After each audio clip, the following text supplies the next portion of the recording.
And thank you so much for joining, everyone. Today we have another webinar from Mira. It is very interesting and important topic. And we have amazing speakers who will talk a little bit more about themselves first. And we probably can start from Fatin, who is the head of medical affairs at ExSeed, and she can explain a little bit more about herself. Okay, can you hear me, everyone? Yeah. First of all, thank you for having me. It's a pleasure to share some of the knowledge I have on male fertility. I am a medical doctor, and I've been with ExSeed for 3 years. Yeah, I'm a mom also of 3 children, and 2 of them were actually conceived with ExSeed, and the third one was natural pregnancy. So we were also lucky to have that opportunity. In ExSeed, I am, as you said, head of medical. I am working with the clinical trials, building up a scientific advisory board, and actually dealing with also some of the bootcamp patients or males we have, and coach them to better sperm quality. Also, I write the blog articles and within also internal testing of the device, ExSeed Health device. So a little bit of all over, but mostly with the medical issues that we have in ExSeed. Yeah. Perfect. Thank you so much. And we also have Ian, who is a co-founder of Fertility Network UK's female fertility support group. And I think he can also introduce himself a little bit more. Thank you very much, and thanks for inviting me along to be on this group tonight. It's fantastic, and I love seeing male fertility being discussed in this way and being part of that. But yeah, my background, I'm based here in Hove, in what is tonight is sunny England for once. And I've been, for fertility and wellness expert, I've been supporting couples through their fertility journeys for about 14 years, nearly 14 and a half years I've been practicing, doing what I do. And for me, it's very much about empowering people around their health and their fertility, helping them with good lifestyle choices, good habits, and just helping them get into the best possible place around their fertility when so much else is out of their control. So helping them with all the stress and emotions and ups and downs of that. But I'm exceptionally passionate about supporting men because I've come to learn over this time in practice how under-supported men are, and that they need the help, and there's not enough people offering that support and help to guys, guiding them on lifestyle, diet, stress management, and directing them on further testing.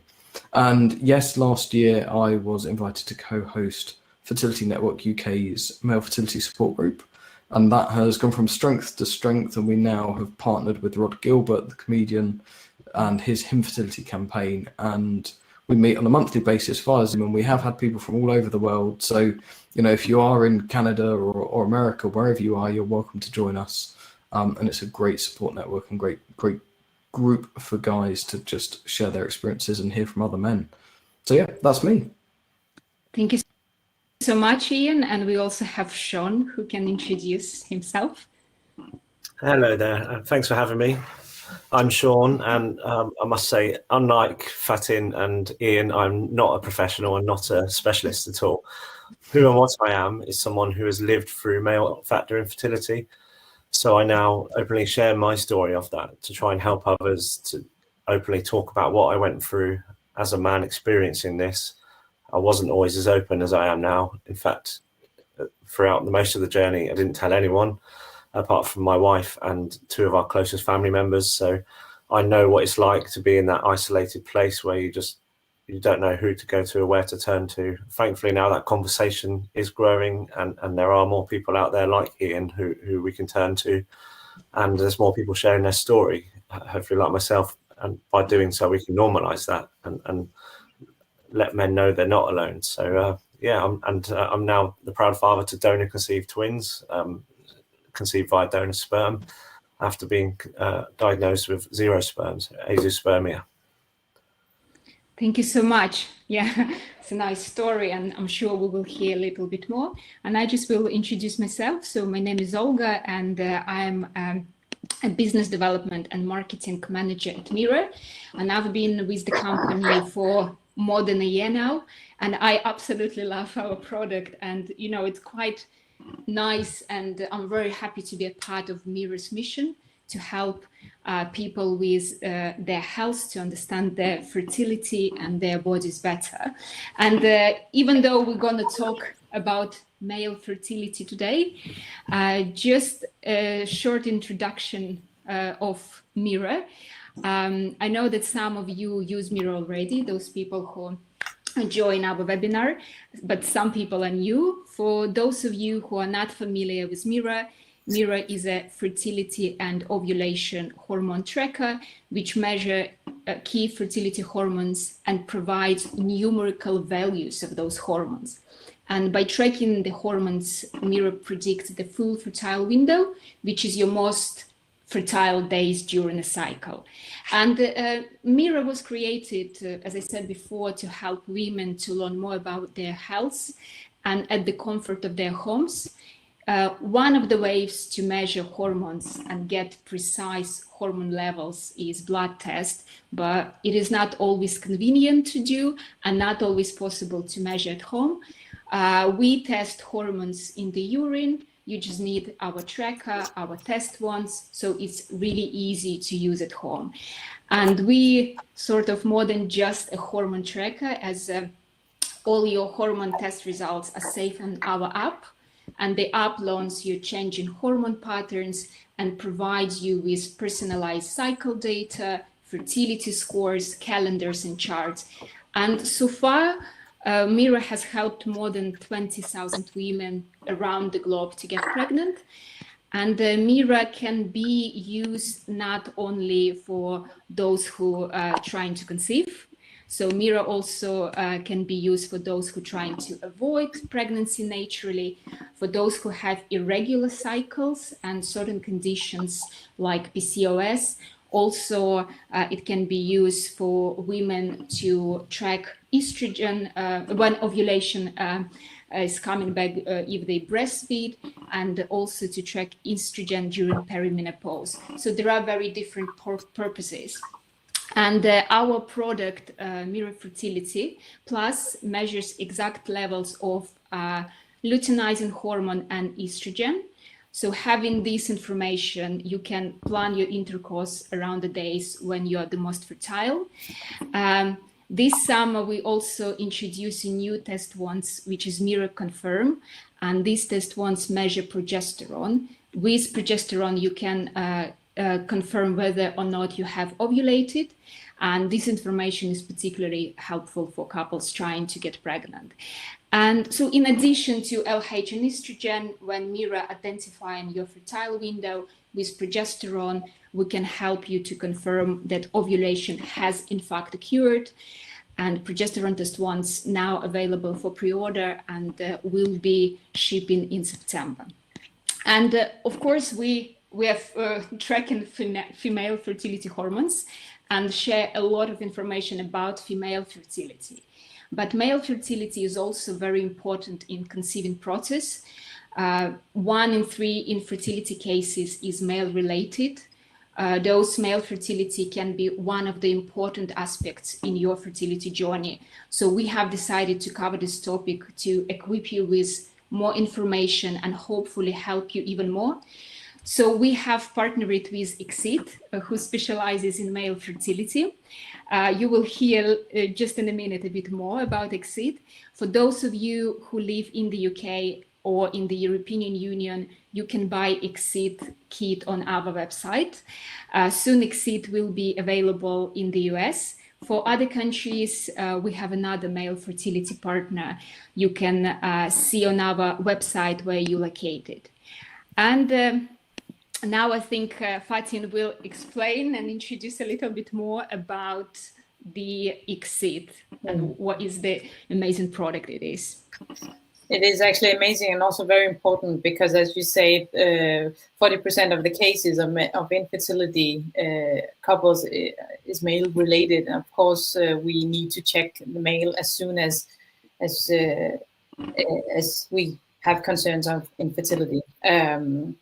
And therefore, I actually joined ExSeed because I wanted to test myself, my husband at home, because we were also were gone through ExSeed and thought it was really, he thought it was really uncomfortable going to the clinic. So I joined ExSeed because this product is so simple and it can be done at home within minutes. So the product is really small and really handy. It is used with your mobile phone, and if you have Android or iPhone, it doesn't matter.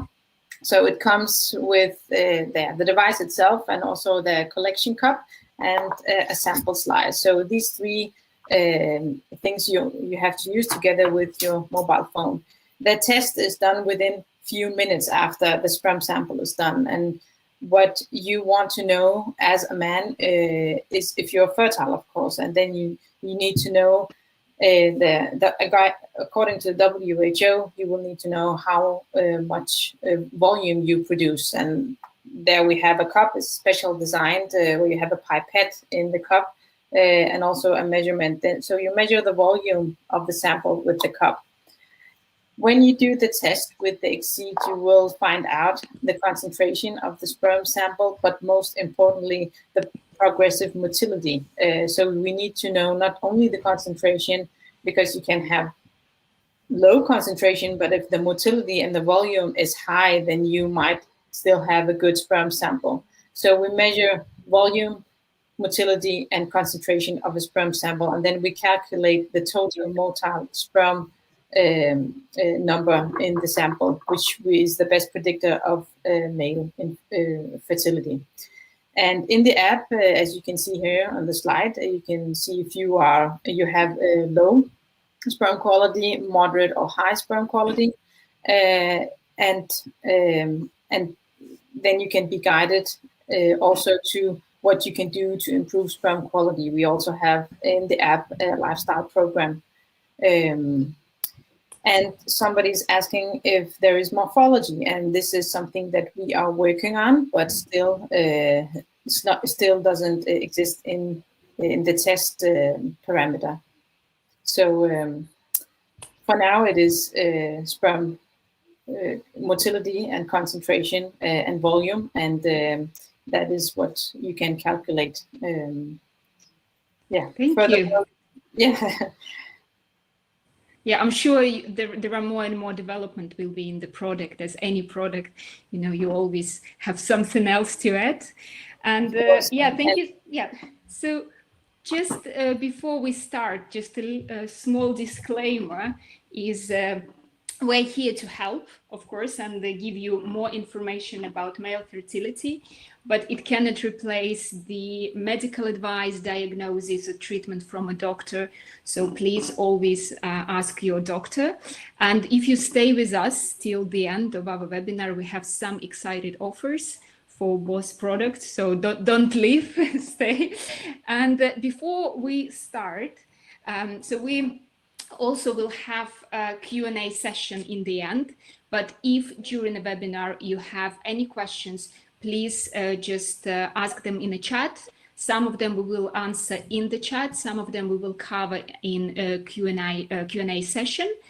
And just before we start, we will have just a quick poll to ask some questions. So it will be appeared now. So if you want to answer, we're asking tell us about your fertility journey. And I will just tell the majority of the answers. And I see that 88% actively, even more actively trying to get pregnant now. And some of you just want to get pregnant in a few years.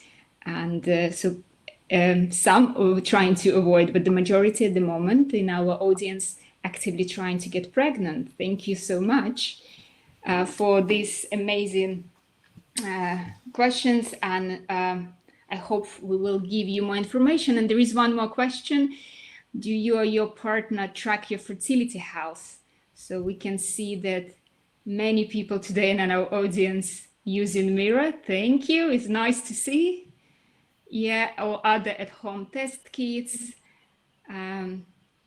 using fertility health consultation a bit less people, but also it's great to see different ways to track your fertility health. So thank you so much for the for your participation in our short poll, and we gonna start to cover the most important questions about male fertility. So before our webinar, we ask our audience what questions they have about male fertility, what they would like us to cover, and we collected the most important questions, the most common questions that we're gonna answer in the next half an hour, and I hope we will cover the most important for you. And I think we can start because time is running, and one of the first and most important question is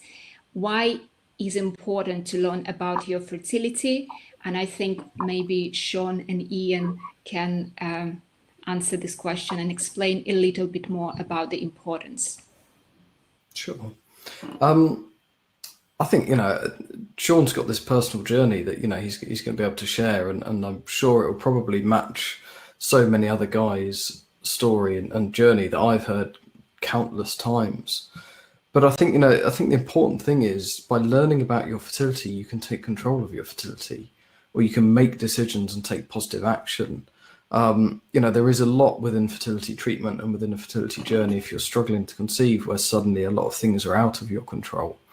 But actually learning about it, getting educated, getting tested, and doing that as early as you can if you're trying to start a family will give you information.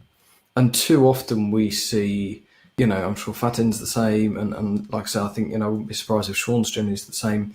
We see couples that come to see us, that will certainly come to see me, where they're 2 years down the road, they've been trying, they've done their ovulation tracking, they've been, really regimented with their sex, all the fun's gone out of their relationship, and they're like, oh, crikey, what else do we do? And what's interesting, I think, in the male fertility side of this is the guy has typically received little or no investigations whatsoever.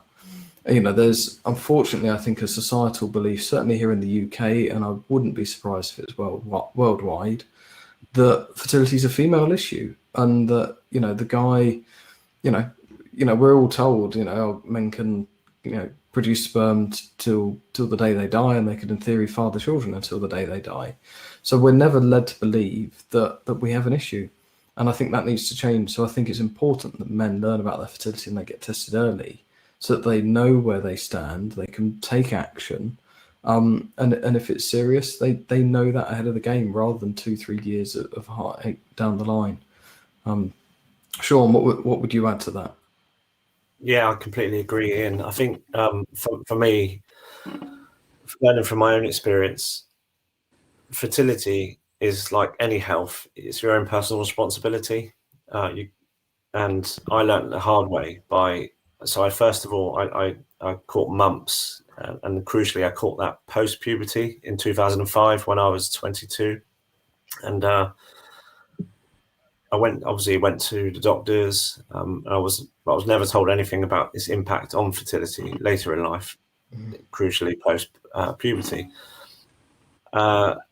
Then fast forward to 2011, I found a lump in my testicles, so I went to get that checked out, and the sonographer had a look with an ultrasound, and he dismissed it as it's just a cluster of tubes. Obviously, the concern was for a tumor, but what turned out to be was that cluster of tubes was a varicocele, which can also impact on fertility, male fertility. So both times, yes, perhaps if there was better education within those medical practitioners' fields as to the kind of further implications of what they're looking at, but also my own personal responsibility. I should have known more to look into what a cluster of tubes above the testicles can do. What impact can mumps later on in life, which made me extremely ill, what can that do? What are the further implications of that? And being forewarned is forearmed, as they say, and I could have been a bit more proactive about that, and perhaps had my sperm checked years before I eventually started trying with my wife, which was in 2017. So now 12 years after I first had mumps, and 6 years after the varicocele was found but not identified. Thank you so much, Shaun, for sharing the story. I think it's very important also for our audiences. Some people can relate.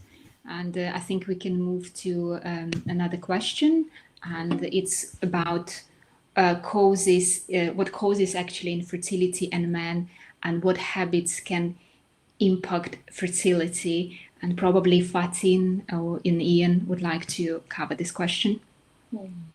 You've actually mentioned two of them already, maybe three, but varicocele is one of the reasons that you can be infertile as a male. That is around 17 to 20% of the cases. Infections, urogenital infections, hypogonadism, also undescended testicles if they are missed, and also sexual factors. A third of the reasons, approximately a third of the reasons, that is either unexplained or due to lifestyle factors. So there are many reasons. It of course, you can't see if you produce a sperm sample, you can't see if it's good or not. So there can be some signs of infertility. For example, if you have low testosterone, you can have fatigue or hair loss or low libido. But in most of the cases, it is not very clear why. What is the cause of infertility? So it needs to be checked. You need to know your numbers, or as I say, know your score. So things in the past or in teenage years, for example, there are many using protein bars at the moment, and some few papers have shown that can have a negative impact. Steroids and some of the, for example, cannabis also has a huge negative impact on sperm quality. So it can be environment, but also medical or surgical conditions that can cause infertility. Yeah, and I think what I'd add to that is, the importance of, getting a thorough assessment and a thorough history taken. And I think for a lot of the guys that I've spoken to, and as Shaun's just mentioned, it's kind of maybe some of those assessments aren't as thorough as they could be. So looking for things like a history of undescended testicles, history of mumps, any physical trauma, and doing all the relevant medical assessments. But, as the question asks, what habits can affect infertility or affect fertility for men? And this is the lifestyle stuff that I work on with clients a lot. And that is, like Fatin said, the smoking, alcohol, caffeine I've seen has popped up in the chat box, cycling, tight fitting underwear, heat, all of these things, and diet is absolutely key for men. And much as, we've already kind of covered some big issues like varicocele and mumps and the impact that has, for some men, making some simple lifestyle changes can have a massive impact on their sperm quality. You've got to start with the simple basics, and that is, putting good food, good nutrition into your system, and it can have a massive impact. If that doesn't change things quickly, if you're retesting or if you're using something like the ExSeed to test your sperm quality regularly, if you've done all the lifestyle stuff and that hasn't changed, then you've got to get medically investigated and find out why your score is subpar. It is very important for us in ExSeed, and also through the app. We've designed the app so that if you get, there are some answers in our lifestyle questionnaire. We have around 30 questions. And if some of them are ticked out, for example, if the male have had previous diseases, or if they take antipsychotic or any other medication, they can have an impact, or they take out that they have some kind of a lump or anything, we directly refer them to consult a fertility specialist or their general practitioner. It's really important that they don't miss these things from the beginning. And of course, if they have low sperm quality, and depending on how the score is, we either guide them to proceed with some lifestyle changes, or if it's very, very low and we can see in the microscope that they don't have many sperm cells in the sample, we actually tell them also through the app they can contact fertility specialists directly so that they can get the good examination, as you mentioned, Ian. We don't want to miss males who might have some problems that can be resolved. So yeah. Thank you so much. And I think the next question is following the previous question, of course. What are the best treatments to address this condition? And of course, many people looking for some natural way to increase sperm motility or count. If you can share, would be amazing. Great. Well, I think, I'll kind of repeat I'll kind of repeat what I've said to some degree, and I see in the questions a lot of people asking this: how can we improve motility or sperm count and what have you? And like I say, the first port of call has always got to be diet and lifestyle. And there was the question as well, how much does alcohol and cycling affect sperm health? And I think, if a guy's done semen analysis and it's subpar, then you've got to look at those elements. And if it's a guy who spends, more than half an hour, 40 minutes on his bike on a regular occasion, then that may be a factor in his sperm health. If he's eating processed foods, if he's eating having a lot of sugary drinks and having quite a lot of alcohol, or a smoker, then a lot of that is pointing to being the reason why his semen analysis is subpar. So I would always say, focus on that stuff straight away. Plenty of water, cut down caffeine, cut down alcohol. Smoking definitely isn't good for sperm health, and as Fatin said, sort of, if you're smoking cannabis, makes most people a bit spaced out and a bit sleepy, and I think it has the same effect on sperm as well. So, I'd always say clean up lifestyle first. It's such an easy win for sperm health, and then go from there.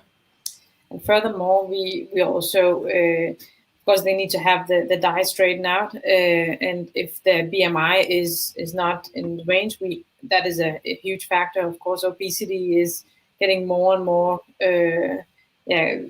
normal, both in UK, USA, and also here in Denmark, although we try to avoid that. But usually we need them to lose a couple of kilos so that they can normalize their BMI.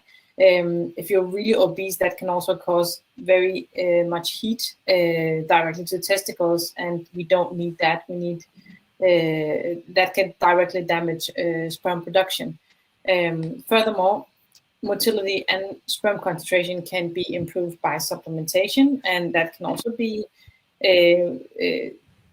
like taking the right supplements is very important. There are many supplements out there on the market. And you need to know what are the supplements that really have an impact on these sperm parameters. We have designed the ExSeed Multi, which only contains around 10 supplementation that is really concentrated on what has scientifically proven to be good for sperm motility and concentration. Because there are many supplements filled with a lot of ingredients that are not necessarily good, and maybe in a percentage that are actually damaging sperm health. It has to be in the right doses and the right combination. All right, thank you so much. And I think for the next question, we already covered a little bit. At least we were talking, Shaun and Ian were talking about that right time for men to get tested. So when is the right time for men to get tested, and how long after trying to conceive?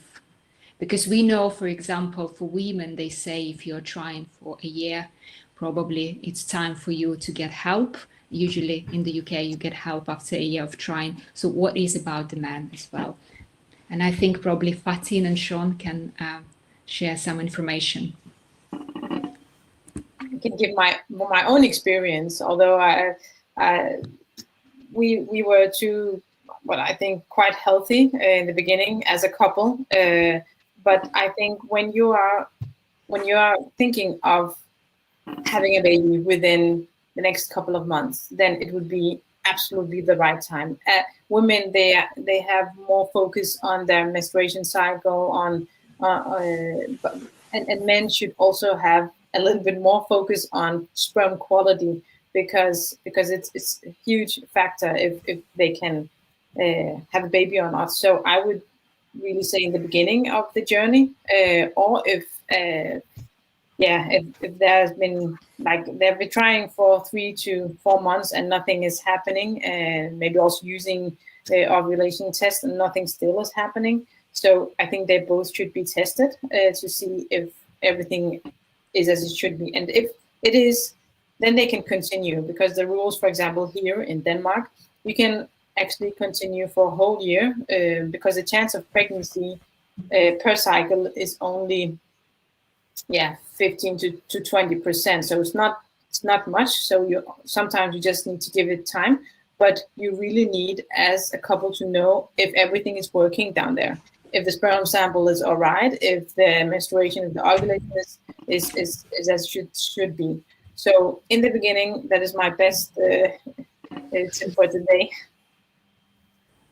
I think from my perspective, to answer those in reverse, so I'd say, how long after trying to conceive? Well, that's a very subjective matter. For us, my wife came off of contraception in May of 2017, and by September, October, nothing was happening. We knew that it can take around 3 months sometimes for that contraception to really get out of the system, so we weren't putting too much pressure on ourselves. But by November, I think it was, we still hadn't had any joy, so to speak. And so we went to the doctor quite soon. And I know in the UK, people can often be told to come back in a year to 18 months if they go what's deemed to be too soon. However, for us, because we knew about my mumps when I was younger, that was a concern. So we went after just a few months of trying. So I think it depends. I mean, my doctor took me very seriously because of the mumps, and we were sent for testing straight away. I think if you have a real concern and they tell you to come back and maybe try and push back a little bit, but then if that's really not, if they're really standing their ground, then nowadays we see things like what ExSeed are doing, where you can do home testing kits on the male side, for example. And the right time to get tested, I'd say, as soon as you have any concerns, go to a medical practitioner, because time is so crucial in trying to conceive. And as people that have unfortunately experienced it, can take years from kind of initial appointments through to conceiving. And it's a long process. So I would say the sooner the better. I think I'll just add to that point, if I may. What Shaun's just said there, I think is really valid, about the time, because typically, you know, what I see, and I'm sure it's the same for Fatin in her practice. You know, I'm seeing women in their mid to late 30s typically coming in who are just starting to try for a family. And, you know, a generation ago, it probably would have been mid-late 20s. You know, we are getting couples that are waiting a lot longer to start their families, you know, having their careers first and what have you, which is fine and understandable. But I think you've then got to take into account the effects that has on your fertility. You know, we know female fertility begins to decline from 35, and we also know that male fertility does also decline after 40. So I would say, you know, how long do you try before getting tested also does depend on how old you are.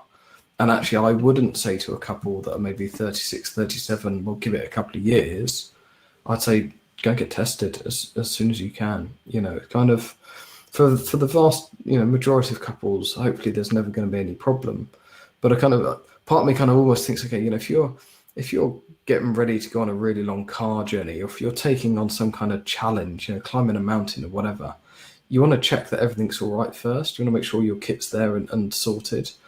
You know, why not just do that with your health and your fertility ahead of starting a family? Because you want to give yourselves the best possible chance, and you want that baby to be as healthy as possible, and you want to be as healthy, you know, either during that pregnancy or when you become parents. Because, you know, as Shaun's experiencing now with 5-month-old twins, it's bloody exhausting, you know. So getting your health sorted beforehand and your fertility is a great idea. Yeah, thank you so much. I think it's a great advice to get tested when you actually feel, but we of course know that men do not really often like to go and check their health. It's still a taboo topic. Male fertility, not many men talk about it. They think it's nothing probably serious, or they're afraid to talk about it. And of course, they go through a lot of negative experience, and it can affect also mental health. So, and the next question is actually dealing with grief and getting support, how to break down taboos. Maybe you can have and give some advice. Maybe Shaun and Ian can share something. Sure. So grief, like any grief, there's a process to it, and there are stages. From my own experience, I didn't necessarily know that I was grieving at first, and it's only now in hindsight when I look back to periods when I was just angry all the time and just low. And I wouldn't go as far as to say I suffered depression, because I know people who have, and I wouldn't want to undermine it by saying I did, but extremely low, quiet. I went inward a lot, and I look back now and realize it was waves and phases of grief, because the death of your being able to pass on your own genetics, your own DNA is a form of grief, and it's worthy of grieving, and it's just, I think, by creating more awareness of the feelings and the complexities of emotions that come with infertility, more people can be aware and address these feelings as and when they come, rather than just kind of passively moving through it like I did. For me, at the end, the last part of the grieving process was acceptance, which obviously I reached by being able to do this now and being able to talk about it. And that leads on to the second point, which is the taboos, because in terms of male factor infertility, there's a huge taboo about it because of male pride, male ego, and perception of what and who we should be. It's about, actually, I put my story out there to try and tell people you can still be vulnerable but strong, and being a man isn't about just shutting down and not sharing any emotions, because that's just not healthy. It's not healthy for anyone to bottle up your emotions. It's about acknowledging them, recognizing them, and being emotionally intelligent. Even, I don't know, special forces, for example, they have emotions. These men, these alpha males, so to speak, they have emotions. They know how to manage them. And you don't have to bottle them up and try and be a man. You can be that man by supporting your wife or partner through this, and by dealing with your own emotions and showing that you are strong still, as I said. And it's about, it doesn't make you any less of a man not having sperm, or having trouble conceiving, for example. I think it's such a valuable part of the discussion, this, that, you know, Shaun said there is such a taboo about this. Guys aren't encouraged to talk about their emotions. They're not encouraged to be open. I guess it's a term, toxic masculinity, that floats around now, that, you know, we are expected, or men are expected, to behave or feel a certain way, and it's not been okay for guys to talk about this stuff before, and it is such a huge taboo. And the more and more we can talk about it, and doing things like this is a huge help. Just letting guys know that there is help out there, and it's okay to talk. And actually, you know, as you know, people like Shaun are coming out and sharing their stories on Instagram, and there's loads of other guys that are doing the same. And with the support group that I'm running for Fertility Network UK, you know, we're seeing guys turn up, and we're seeing guys share their stories for the first ever time, and they're getting a huge amount of value from being in a Zoom room, admittedly, but being in a room with other men that are having the same experience of them. It suddenly makes them feel so much better. They're not alone. They're not, you know, some freak of nature, and what they're feeling is okay. And it's really, really magical to see guys sharing their stories on this forum, and seeing the impact that's having on them. And, you know, I think one of the best things anyone can do, and certainly any guy going through this, is find somebody to talk to and actually let it out, and it will make such a difference. And the more we do this, you know, the more we can normalize it. It's a medical issue. Yes, there are emotions to deal with, but actually it's a medical issue. It doesn't change who you are as a man. Let's help you, get you supported, and get you moving in the right direction. Yeah, thank you so much. You say, Fatin, you want to say? I just want to say, as a professional, as a medical doctor, it is also my responsibility and my colleagues' responsibility to also speak loud and have focus on this area.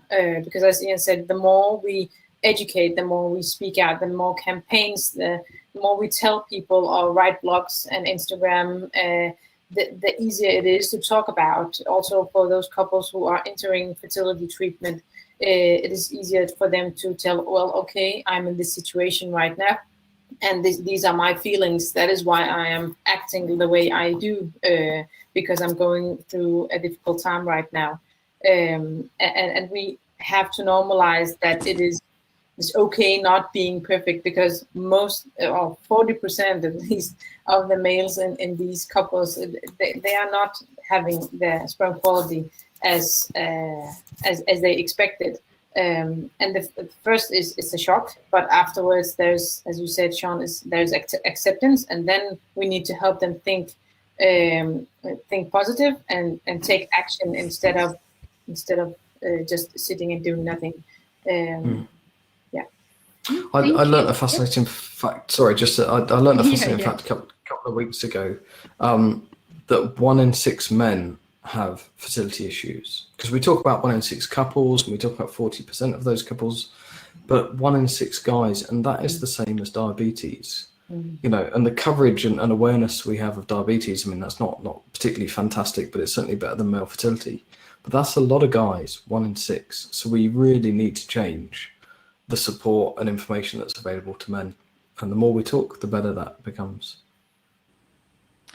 Yeah, thank you so much. I think we kind of covered now this question already, why it's important to speak and get help. So we move into our last question that we got from the audience before, and it's a question for all our speakers. So being proactive with your fertility, what should you do today? I think many people in our audience would like to see what are these actions that you can start to do today to increase your sperm quality. Yeah. Well, if we're talking about a male, the first thing is, I think you need to check yourself. This is the first step. Males need, as women, they need to check if everything is all right around their breast area and the menstruation cycle. Men need to check their testicle. If there are some lumps up there, they feel that something is not as it should be, they need to go and have a check at a medical doctor. Otherwise, they need to take a test and see what is the sperm quality right now. You can do it, of course, through a doctor, but also at home. This can be the first step. And find out what parameter may not be perfect, and what you can do to improve it is that you take a look at yourself and see health-wise what can be done. As Ian said, we need to take a look at nutrition. Am I optimizing? Am I eating enough vegetables, fruits, antioxidants? If I'm smoking, that's a no-no. What about alcohol? You can drink a little bit of alcohol because science says that it is not forbidden, but you don't need to bench drink or have more than 14 units a week. And if you have, of course, some heat exposure to your testicles, that could be from mobile phone, from obesity, or from sitting down too much, you need to eliminate that. Just a quick fun example is that, for example, my husband, he played soccer 3 times a week with really tight shorts. And we found out that this was no-go. And actually, when he removed that a couple of months later, his sperm quality, again tested with ExSeed, it was improved significantly. So sometimes it's small things that you can do. Small habits, daily habits, quit the sugary snacks, the Coca-Cola, lose a couple of weight, be more maybe interactive with your partner to also have the mental health improved, because that's also a really important factor. So maybe enough for me speaking, if you'd like to add. Yeah, maybe like Ian or Shaun, we're also waiting for your advice. What people can do. Yeah.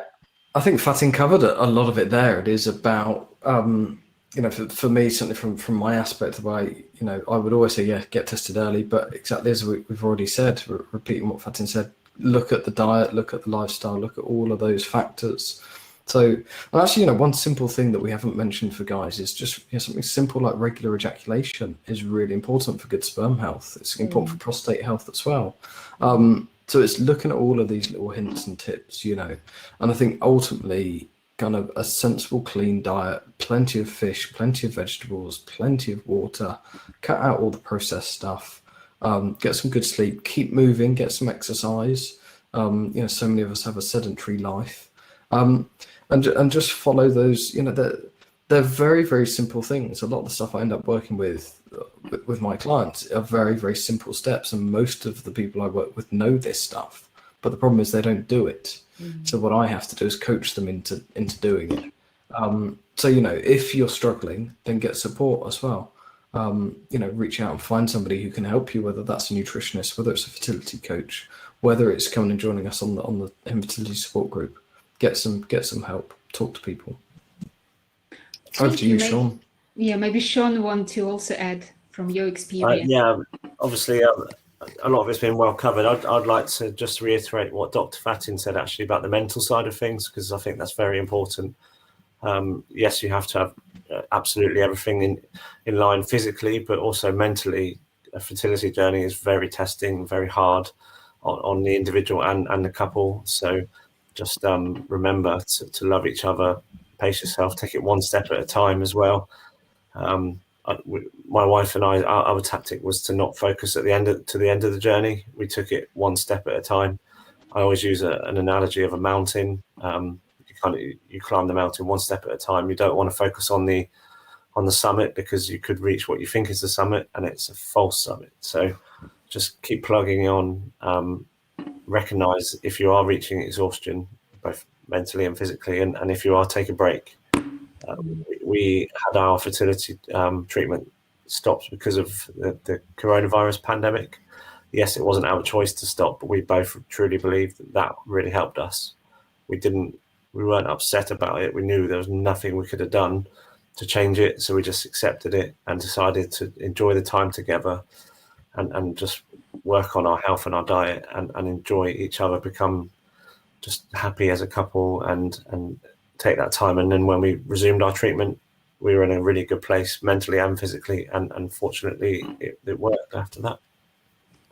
Yeah, I think that importance of talking is crucial, isn't it, for a couple as they go through this journey. Most couples I work with and speak to, this makes them closer and stronger.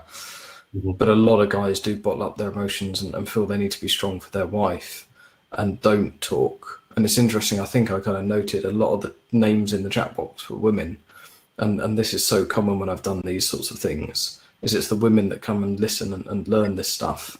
But the guys need to be doing it, and the guys need to be talking, for sure. Well, on my Instagram account, I can see the analytics of the followers, and 87% of my followers are women. I can believe it. So we have a lot of work to do, even still we can say that we also see that women also need to learn more about their fertility. So it's a long way to go, and it's nice that we are doing it, helping. And thank you so much for answering the most common questions that we got from the audience. And I just don't have so much time for our questions that been just asked now, but I will just choose a couple of them that you can probably cover. And it was many people who were asking about specifically a couple of things that can or can't affect male infertility, which is coffee, cycling, and intensive training in the gym. Because I know you covered alcohol already, but those three things, many people asked if you can probably say, do they affect male infertility? And what would be your advice for coffee, cycling, and intensive training? Well, for coffee, to start out with that, we advise that a couple of coffee, depending on how the size of it, but 1 to 3 or 4 cups a day is all right. But if it's more than that, that could affect sperm quality. For cycling is mostly if you take breaks, how many times a week you do it. If it's like long cycling, a couple of hours, or if it's just 20 minutes. But actually, some of the papers, they show that sometimes only 2 or 3 times of cycling weekly, where you have tight pants, that could affect sperm quality. So maybe the months where you are trying to get pregnant, you could maybe go to something else that could be running or rowing or doing some weightlifting instead, and only maybe go cycling once. So it's just to say that we have some evidence that show that it can be negatively affected. So why take the chance of doing it? So maybe take 4 or 5 months where you try to avoid that and see if that has some effect. And what was the last thing? It was excessive training. Again, same as cycling. Some studies show that it can be too much. So too little is not good. Too much is not good. So you need to be a little bit of normal in this area. So 2 to 3 times of exercising session where you have 40 to 60 minutes combining cardio and strength training would be excellent. Training more than 5 times a week, that would be too much. And we see that both for women and men, that could maybe not stop production of sperm, but at least have creating a lot of oxidative stress in the testicles, which can affect, again, sperm DNA and sperm quality. So try to be normal in this area. Yeah, I think what I say to a lot of my clients around this is moderation. Moderation is key with things like coffee and cycling and the weight training. I think one thing to add with the gym that maybe we haven't mentioned is things like protein shakes, and certainly anabolic steroids are absolutely horrendous for sperm health. But for guys going to the gym and he's using a lot of protein shakes, you've got to question what effect they are having on the body. And some protein shakes, I understand, can contain anabolic steroids legally without them being on the ingredients. So, I would, again, it all comes back to the diet stuff. I would say to a guy, okay, moderate your exercise, cut out the protein shakes. Let's get some guys doing some yoga or some Tai Chi or something a bit more calming and relaxing, to cope with the stress. But, that's my personal opinion. I'd rather do yoga than go anywhere near a gym. It's a good advice, and I think quite similar for women fertility as well, is to not to do too much. So I think there was also a question that probably you can help is about what kind of vitamins or supplements people can take. If you can probably cover a little bit this question, maybe you can suggest something. Or like what types of vitamins or supplements?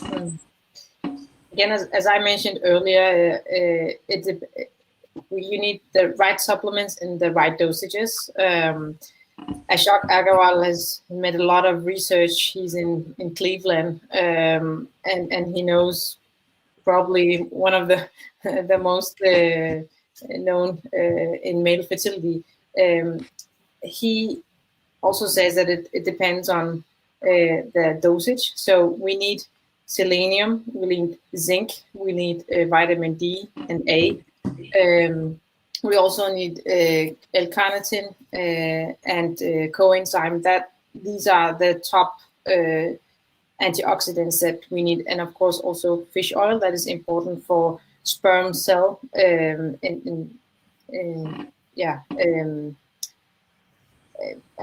we have actually created the ExSeed multi based on what the science has proven to be good for sperm health. And as you can see, our ExSeed multi is not containing a lot of things, but it's only the concentrate on what is actually has been proven to work, because we don't want to fill in with excessive amounts of extracts and natural stuff that may work. We only want things that can work. So if you go into the ExSeed website on the ExSeed Multi, you have the short list of what we recommend in ExSeed. All right, thank you so much. I think we pretty much have one more question, but it's more for Shaun, because we have a question in the chat that if you would be willing to chat about the actual donor process, really focusing on the acceptance, but also what was part of your selection process and thoughts on how converse would go as your children grow up. Maybe if you can't cover it now, if you maybe share the account that you have, and people probably can message you and you can share more. Yeah. So sorry, do you want me just to share the account? Yeah, you can probably cover quickly if you can this question, because we don't have so much time, and it's the last question.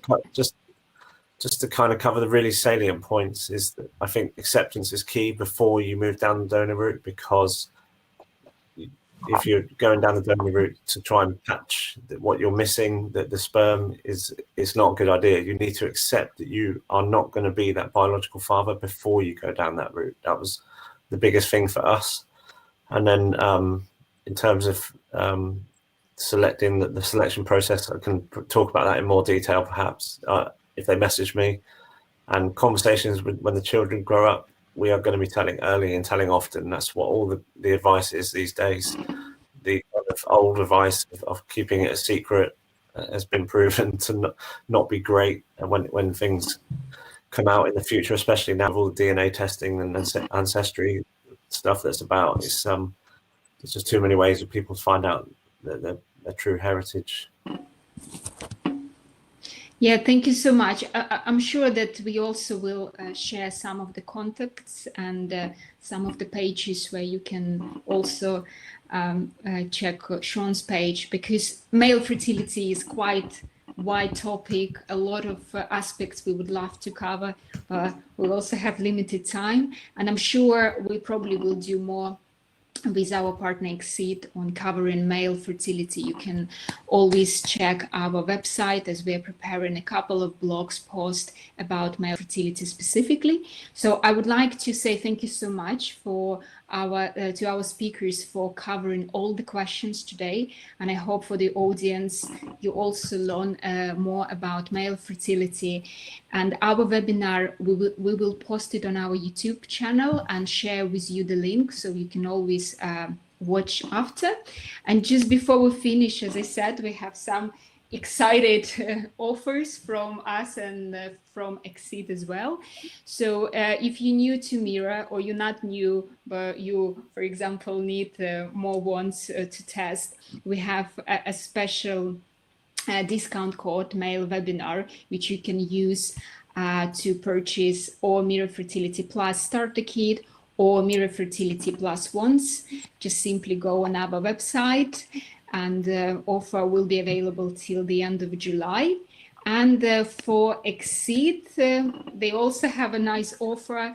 Again, you just can go on their website and purchase the kits that they have.